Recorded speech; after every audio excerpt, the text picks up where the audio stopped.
Welcome to part 2 of Paula's conversation with Systema Solar's Vanessa Gocksch.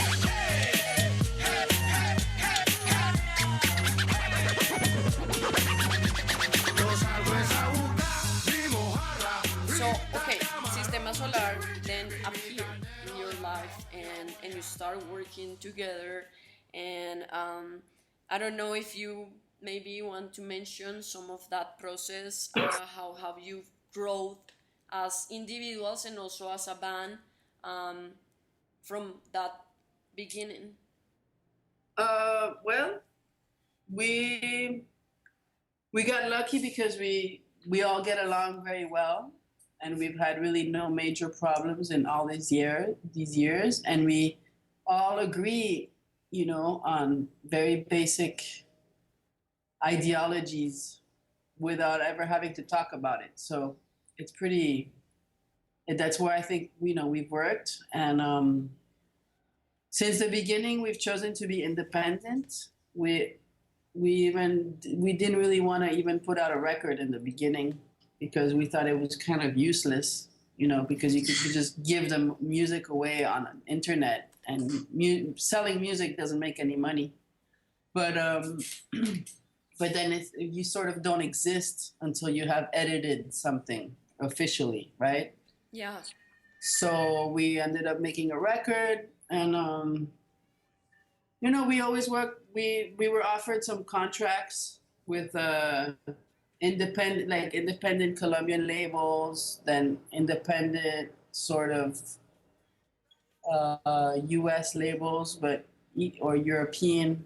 But each time the terms were really not appropriate, so we never signed any of those contracts because they usually, they just want to take everything and give nothing. So that's not really good. And so we just kept ourselves independent, and we worked and worked to get ahead. But in a way, it's because there's the internet today that we were able to become known. Also, we were lucky because there's this electronic cumbia scene that became trendy worldwide. We weren't even aware of this. We went to Roskilde, which is a big festival in Denmark. Uh-huh. And we saw, who did we see? We saw, I forgot the name. Chico Trujillo. Okay. Trujillo from Chile. Yeah. Played before us. And they were playing like all these covers of traditional Colombian cumbia. And we just all went into shock, like, oh my God, what are they doing? And we didn't even know, there was this comeback of cumbia. And I think that helped us, get ahead, and just internet and people's networks and everything. So, we were lucky. And we've always been, firm to just, we haven't, tried really hard either to become famous. We just like to do what we do, and that's it, So it's been fun. Totally. I mean, that's one of the things that I could perceive. Me and Garrett have had the chance to perceive you a little more in in in in other projects that you have, but also, well, we had the chance to see the band playing in Santa Marta and also in Bogota, and it's definitely this feeling of these guys are really enjoying what they are doing, and it doesn't seem plastic or pre-made or yeah, like artificial. It really seems authentic and genuine. What you are doing there is just having fun, and in the videos is more than obvious, that sense of enjoyment of every part of the process. So this is also another thing that we really try to promote from the art of NGF, is really enjoy every step of the journey, and try to take as much fun and playfulness of every situation that you are in, even though sometimes it's stressful and you don't know or you're afraid or whatever. Having fun, it really goes somewhere, and you really, as you said, you weren't looking to become famous. That was not the goal of the band. The goal was actually to have fun and share that fun and creativity with other people who were open to receive you. So there was not that resistance or trying to push, as you also were mentioning before.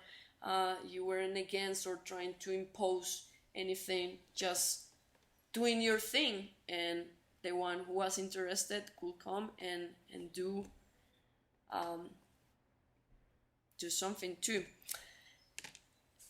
So from the band, then how do you ended doing something like the project, the eco project you have in Taganga? Well, Juan had some money saved up, and when we were going to have our first child, we decided to buy to move to the coast. We were living in Medellin, to move to the coast and live in a place with more nature. And we started, well, we bought a piece of land and we started building the house. And it just seemed, like the appropriate thing to do to make an ecological house. and so, and so, and we were coming from the process of the pixelazo, which were, the whole idea of do it yourself, the laboratory, let's go back to, your own knowledge base and not outsourcing so much. So we were into that. And I'm a sculptor originally. So for me, the idea of designing a house was really fun and very attractive. And we started investigating online, and we bought a bunch of books about, earth, making houses in earth, making houses with adobe, making houses with earth bags, I don't know, wind power, I don't know, feng shui. And then we just started reading and studying, and we had a neighbor, because we were living somewhere else in Taganga, whose name is Ruben Reyes, and he's kind of like a DIY master, we call him. Like he had his house, although it's not made of earth, he made it himself, and he invented all the systems, and he really likes to recycle, and he makes houses for people. So he became our, what do you call that? The guy you hire to make your house, which is not the architect, but the guy who actually works. Obrero, no. Maestro de obra. I don't remember the name actually right now, but well, people can get the idea that it's actually a person who starts building. Yeah, the person who has the, I think my architecture vocabulary is not good in English. Me neither, it seems. The guy who leads the masons, who tells the masons what to do. I think the foreman. Okay. So he became, he started to help us, and he also has a lot of good ideas, and so together I would design the house, and then Juan is more of an engineer than I am. Entonces then, with Juan and Ruben, we would like start thinking about, really making it. And of course, the idea was to make it as cheap as possible, but also ecological. But also, and so we had to kind of make concessions here and there, Yeah. And that's how we got into this. And the idea has always been that this should be eventually an autonomous house. Although it's I think that was a bit idealistic in the beginning, because there's a factor here which makes this very hard, which is the fact that there's no water in Taganga. We are inside a dry, spiny tropical forest. So there's about 5 months at least that there's no water, at least. And there's a lot of wind, and wind dries up everything. So, yeah. I mean, I've been now, since we got to this place, we've also been working on the garden. I think Making the house, making an ecological house, I don't think it's so complicated. I think it's more complicated for somebody from the city, at least, to like to learn about how to make living things live. You know, a garden, work Yeah. with ants, have some food growing, etc. And especially in the context of Taganga. So, but we kind of call this place Casa Biyuka, where I'm sitting in right now, Mm-hmm. like our future scenario laboratory. You know, because supposedly there's going to be no water in the future, very little water. So here Yeah. we're experimenting with all sorts of techniques to recycle water, to save water, to be able to plant crops even though there's no water. So that's like our that's interesting part of it. It is pretty interesting because Taganga, well, yeah, you mentioned is a dry forest and um, is a desert type of climate, and it's very hot, and also as a place to is interesting place because it's tourist, but is not as well taken care as other parts of the coast. So I wonder why do you choose Taganga? I mean, for some people probably is one place that no, it's too hard. Let's just choose a better place. What motivates you to choose Taganga? Well, actually, for us, Taganga is like living in a suburb of Santa Marta. You know, we Uh wanted to huh. when we came here 8 years ago, there was still not a lot of internet outside of Santa Marta, and we really need to work with internet. Mm-hmm. Also, since we have a recording studio, we needed a place that wasn't too humid because that would ruin the equipment. Yeah. So the kind of the climate of Taganga for us is good on that side, you know, because if you go up to Minca, which is, for example, a town that's like an hour up, it's really humid. So that's really hard on the equipment. So for us, this is kind of the also the house that's near the city. You know, it's kind of Mm-hmm. this is. I mean, it's not urban at all, but it's kind of our urban spot. Yeah. And then we have, and I and the, well, what I think is interesting is all the experimentation we've done with the construction, and also that I really want it eventually to be a green garden, but it'll take many years. Mm-hmm. And I think that's also a big an interesting challenge, and that's why we chose Taganga basically because to have a place near Santa Marta, but it's much more. It's not in the city. It feels like you're in the countryside, but you're very close to the city. Yeah. Totally. And the experimentation part that you mentioned is also sounds pretty fun because yeah, that is one of those places that could be perfect for to create. There's not many attention on that, not many rules or like you are more free sometimes to do and try different things and ways of living. So that's Oh yeah, that's really cool. that's why I mean, that's one of the reasons that I like being in Latin America because if you're in Europe or in the United States, there's so many laws that you can't do anything. Yeah. Here, all we had to do, was we didn't really need a construction. You're supposed to have a construction permit in Colombia, but since nobody obeys any laws here, we didn't really need a construction permit. So we did whatever we wanted, which Mm-hmm. is a big problem in Europe or the US. And I think that there's even an interesting documentary about this guy who does these houses called they're like earth ships, Oh yeah. and he's got a documentary called The Garbage Warrior. Oh, that's awesome documentary. I love it. And I think it's really interesting because he wants to experiment with new types of housing, and he wasn't able to do it because Yeah. the laws would not permit it. That's crazy. So everybody's like stuck in this old form of architecture, which is not not at all ecological or which Human, not yeah, it's not even human really. Like doesn't really make you feel, things. It's just so plain. That's for sure.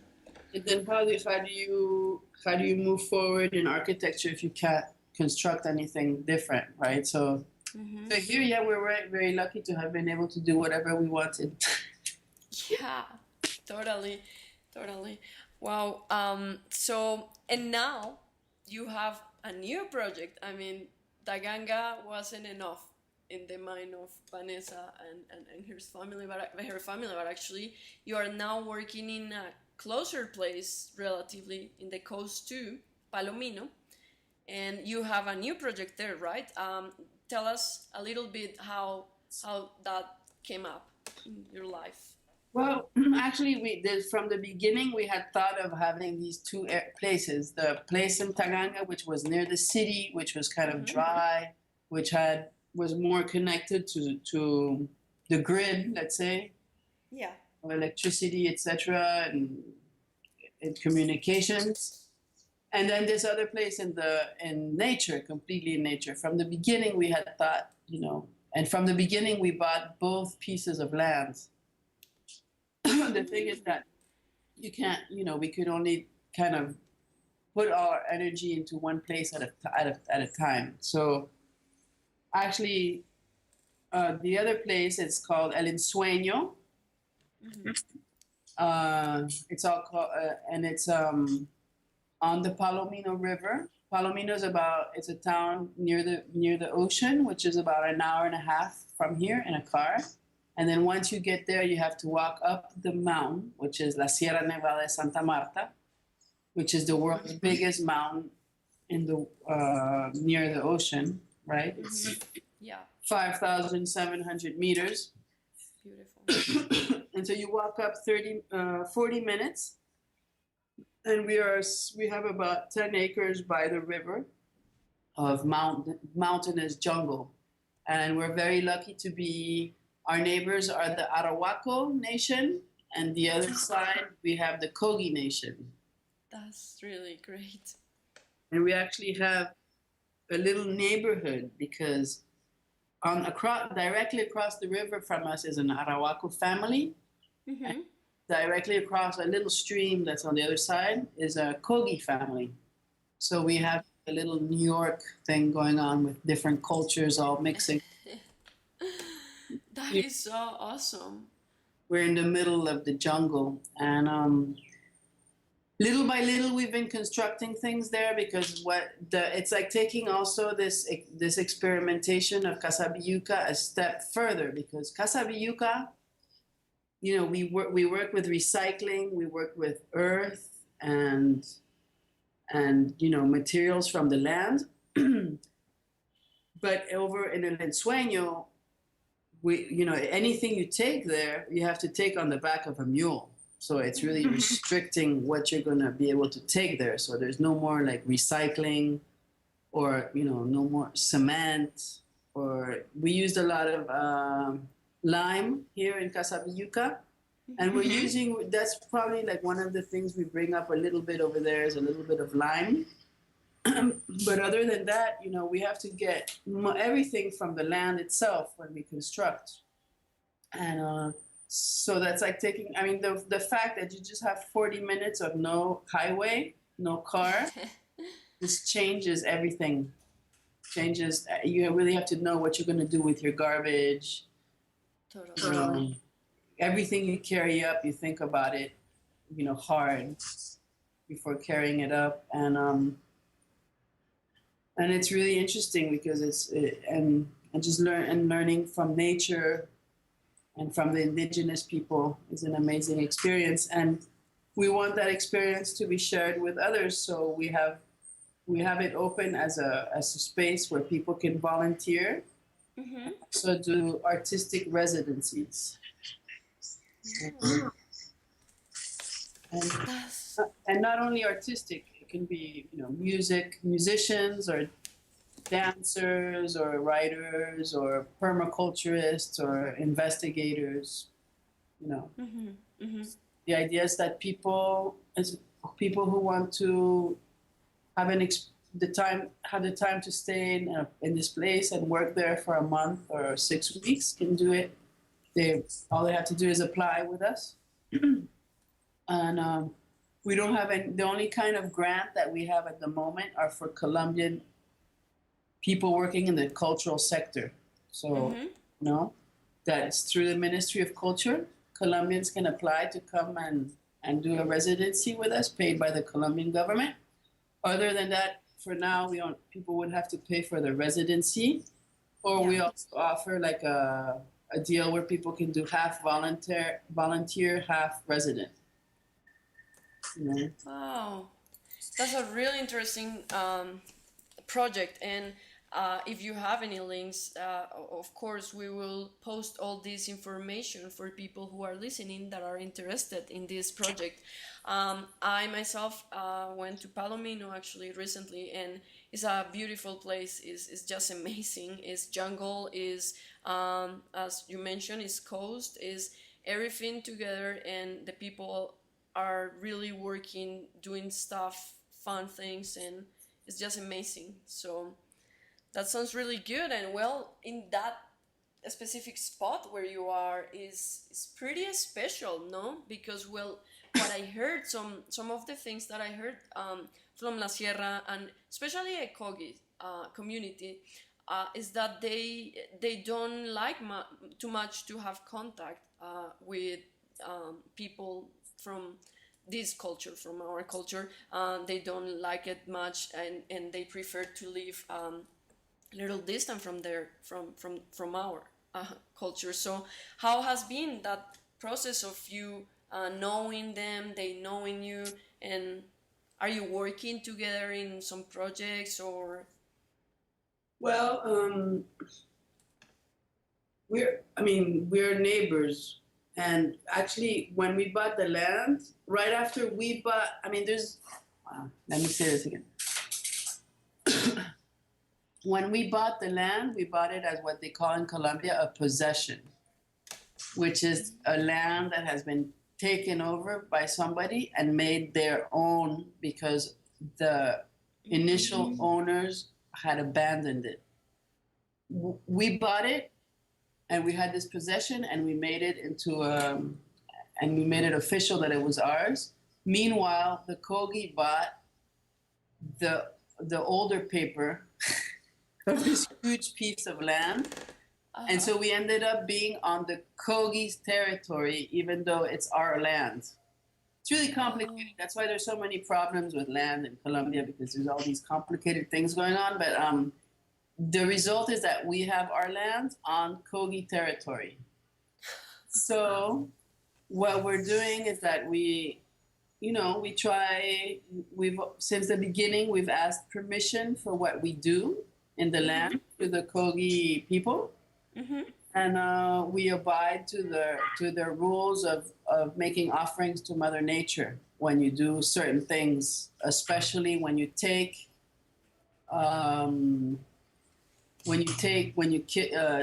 cut down trees or take rocks from a river or sand or use any kind of natural materials. You have to make all these offerings. So we're always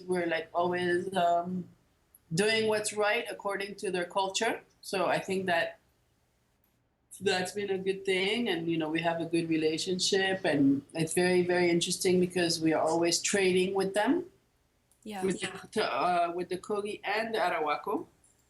We've also done these rituals with the Arhuaco, and we're always trading favors and helping each other out. So we have a really nice relationship. We don't really work together with them because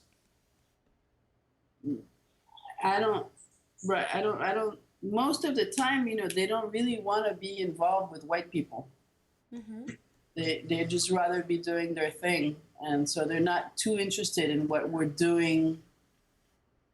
People think sometimes artists write me that they want to do some project with them, but then it's kind of strange because they're just not interested in those things. Yeah. Especially if you talk to them about art. But then there's some of them who are interested. Some of them as individuals are more interested, and we're still developing little by little a relationship of trust, and and the idea is, the first thing to do in nature is to, take it easy and go slow and not try to do all these things when you don't even understand anything what's happening, you know? Yeah. And I'm still learning a lot, and I'll probably learn the rest of my life because I'm a person from the city. I'm from Brussels, and all my life I've lived in cities, most of my life at least. And so, you know, living in nature is a whole different experience, which I could probably learn the rest of my life, all these things. So we're just being very, trying to be as slow as urban people can be. And, Yeah. in what we do, because also it's such a special place that if you kind of start rushing around and doing things without thinking, you'll get ill. Yeah. Become sick, you know, and things will not work out because there's the Kogi, you know, they're constantly on a level which is spiritual, and there's all these spiritual things happening, and and there's a lot of areas of the Sierra which are uncivilized areas. They're natural. They're not only natural, they're savage, you know, and the places that are savage, you know, that's where the magic happens. When a place has been civilized, magic things don't happen as much, or they fade away. All those spiritual beings disappear because the place has been civilized. Hmm? And then when you go back to nature, especially savage nature, there's again a spiritual level. So you have to be very careful what you do there. Yeah. How do you understand? I'm curious now about the spiritual part. How do you assess that in your life, or what is your take on um, how Vanessa lives the spiritual Well, like I said, world? I mean, my experience, I have very little experience because I'm very rational in the end. Yeah. But I mean, how to explain it? I don't know how I live it. I mean, I can tell you, I've become ill. I've become ill because when we did certain things too fast and without thinking, the whole family became sick. And and and I was aware that it was because of this, you know. And then there's also offerings that you have to make, and then we did some offerings, and things went back to normal. And also, I heard the river singing to me one day, also, and so you start, you know, you pay attention, and you have to listen to what the indigenous people are saying and believe what they're saying, and not, you know. And when you believe what they're saying and start to look for it, I don't know, you start to discover it.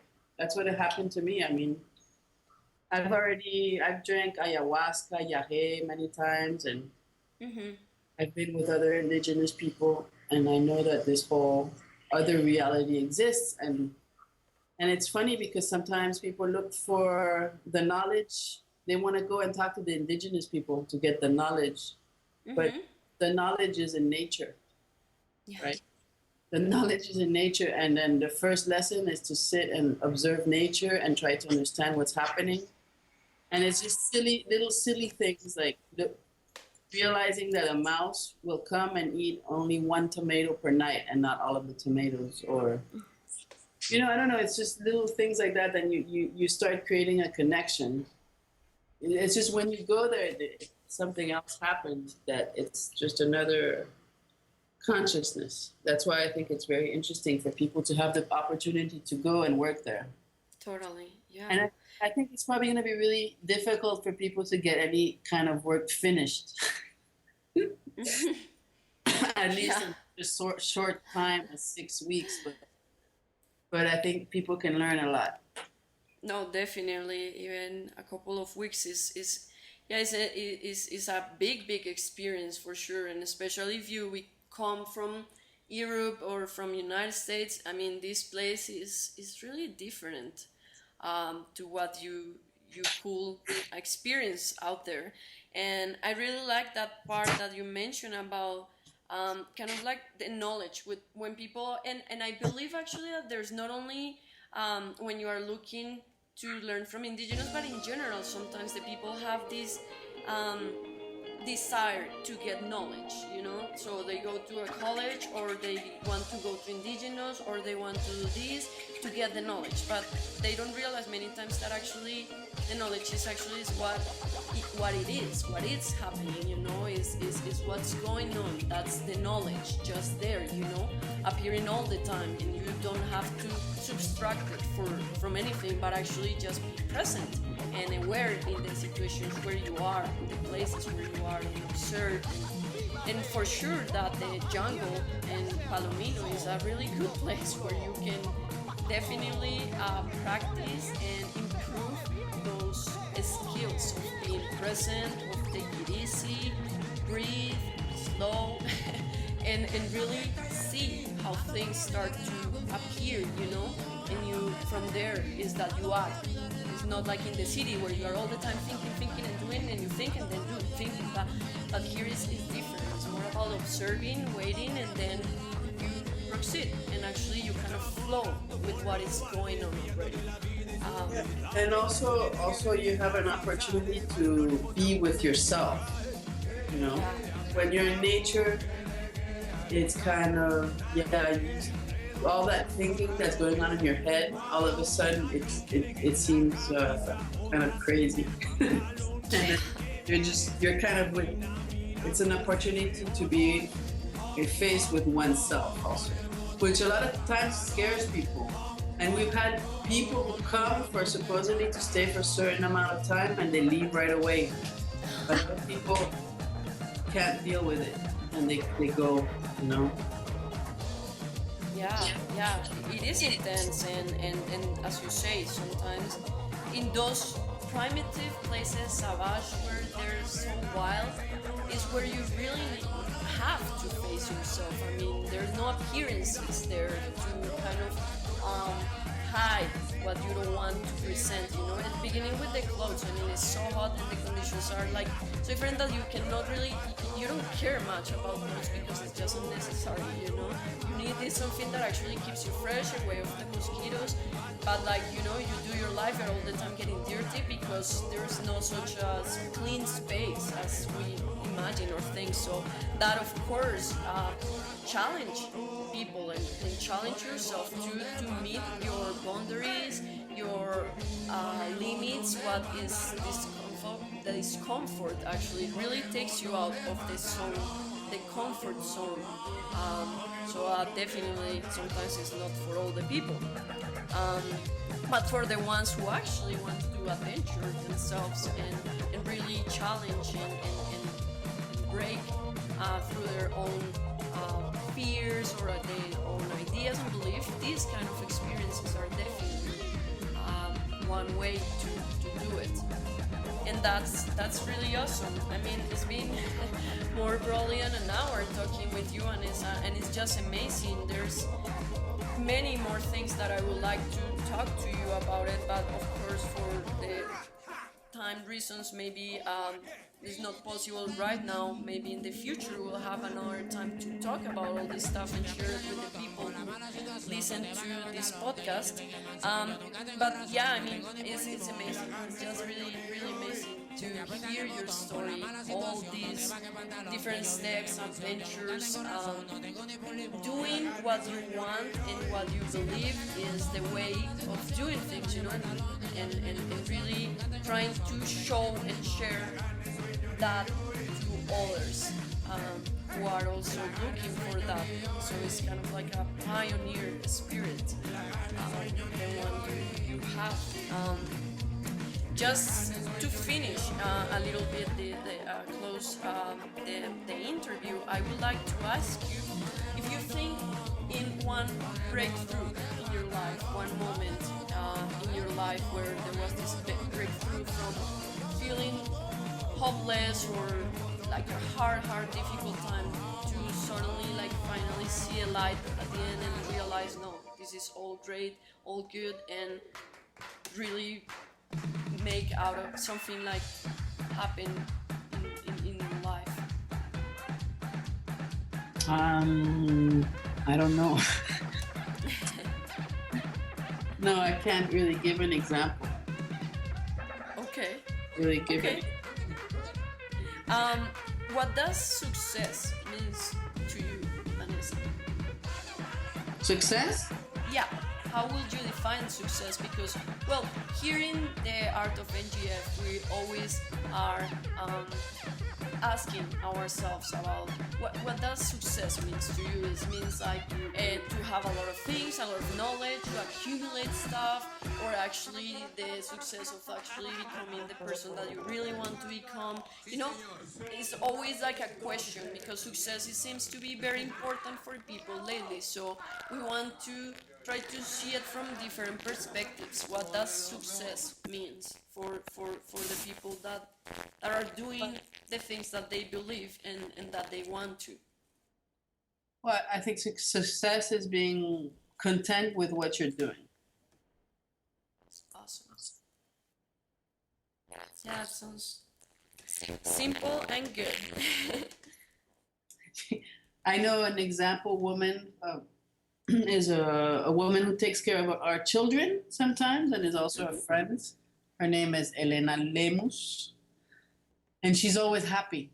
She's always has a really good attitude. And I think that there's a lot of people who have little in terms of economical. They don't have a lot of money. They don't have a lot of things. But a lot of times they've reached this level of just being able to be content with what they have and have a good attitude towards life, you know? Yeah. And in the end, that's what's most important. Because if you have to do a job you don't like, at least you have to try to, be happy doing it. Because life is full of things that we don't want to do, like wash the dishes. But if you have to wash the dishes, be happy washing the dishes. All right, guys, that's it for this episode. We're going to close out with some Systema Solar. Imagine being at this concert, outdoors, the sun's shining, and you got a drink in your hand. Wow.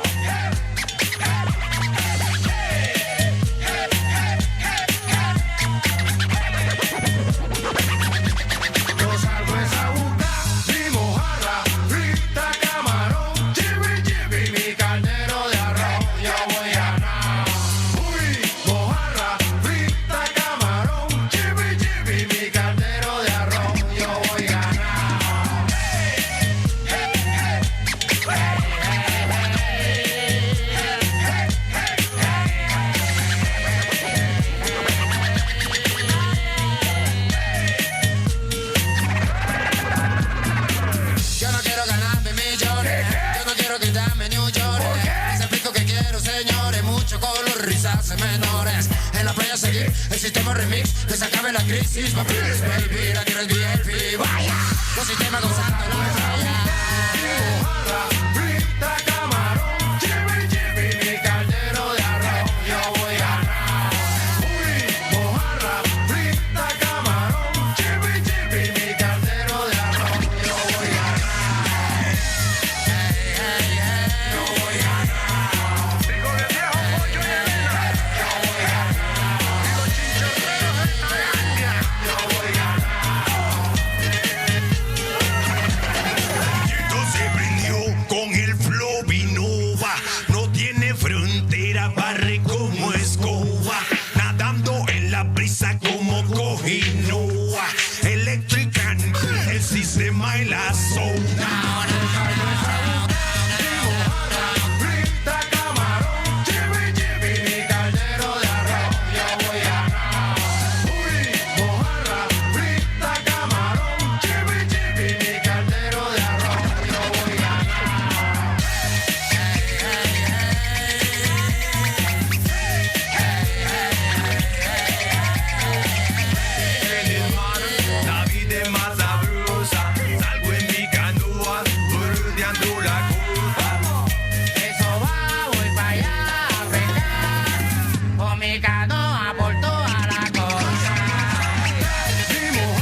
pa' borrar los engaños. Ni un rayo con fallo me hallo.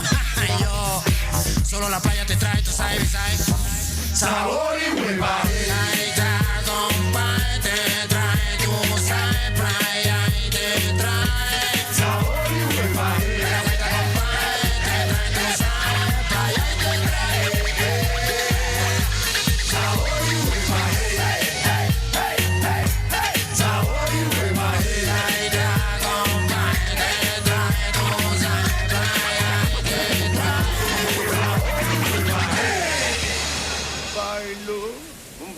Bailo, un bere bailo, hey mi bailo, bailo, bailo,